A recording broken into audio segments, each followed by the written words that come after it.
ল অধিকার মিডিয়ার আজকের পর্ব হচ্ছে উকিল, অ্যাডভোকেট, আইনজীবী, ব্যারিস্টার, লয়ার এই শব্দগুলির সাথে আমরা অনেকেই পরিচিত।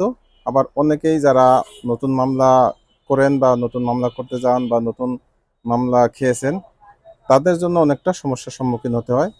কোর্টে গিয়ে কাকে কি বলবেন বা কার সাথে কি বিহেভ করবেন, এই বিষয়টা নিয়ে আমাদের ভুগতে হয়। তো আমার চ্যানেল থেকে, যেহেতু এই চ্যানেলটা মূলত আইন পরামর্শের জন্যই করেছি, অতএব আজকের বিষয় হচ্ছে আইনজীবীর পরিচয় নিয়ে। এরপরে ধারাবাহিকভাবে কোর্ট কাছারির অনেক ব্যবহারিক শব্দ থাকবে, আরও আইনি খুঁটিনাটি অনেক বিষয় ইনশাল্লাহ পরামর্শ পাবেন। সেজন্য এই চ্যানেলটি সাবস্ক্রাইব করে সাথেই থাকুন এবং আপনাদের কোনো প্রশ্ন থাকলে কমেন্টে জানাবেন ইনশাআল্লাহ। তো আমরা কোর্টে যাওয়ার পরে একই ব্যক্তি, কেউ লয়ার বলতেছে, কেউ আইনজীবী বলতেছে, কেউ উকিল বলতেছে, কেউ অ্যাডভোকেট বলতেছে, আবার কেউ ব্যারিস্টার বলতেছে। আসলে পার্থক্যটা কি? মূলত আপনি আইনজীবী, লয়ার, উকিল, অ্যাডভোকেট, এই চারোটা সেম বিষয়, সেম শব্দ।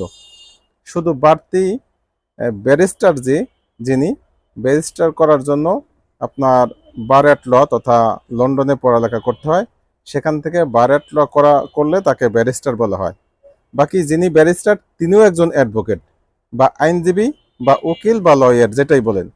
এখন লয়ার বা অ্যাডভোকেট কাকে বলা হয়?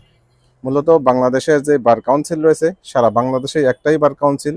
আপনি যে কোনো জেলাতে যে কোনো কোর্টে আপনি প্র্যাকটিস করতে চান, এই বার কাউন্সিলের মাধ্যমেই আপনাকে সনদ নিতে হবে। প্রথম আপনাকে শিক্ষানবিশ হিসেবে 10 বছরের পুরানা কোনো আইনজীবীর মাধ্যমে আপনাকে 6 মাস অন্তত প্র্যাকটিস করতে হবে।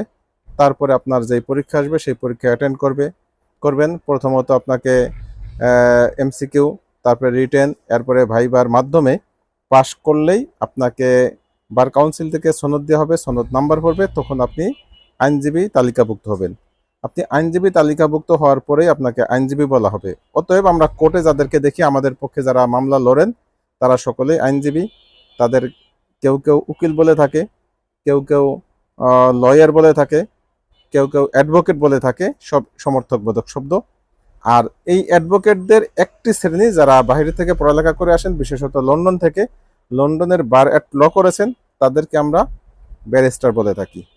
এই হচ্ছে মোটামুটি আইনজীবী বিষয়ে পরিচিতি। তো এই চ্যানেলের সাথে থাকলে ইনশাল্লাহ আইনের আরও অনেক বিষয় জানতে পারবেন, খুঁটিনাটি অনেক বিষয় সম্পর্কে অবগত হবেন। এছাড়া যদি আপনাদের স্পেসিফিক কোনো প্রশ্ন থাকে, কমেন্টে জানাবেন এবং চ্যানেলটি আবারও বলছি সাবস্ক্রাইব করে সাথেই থাকবেন। ধন্যবাদ।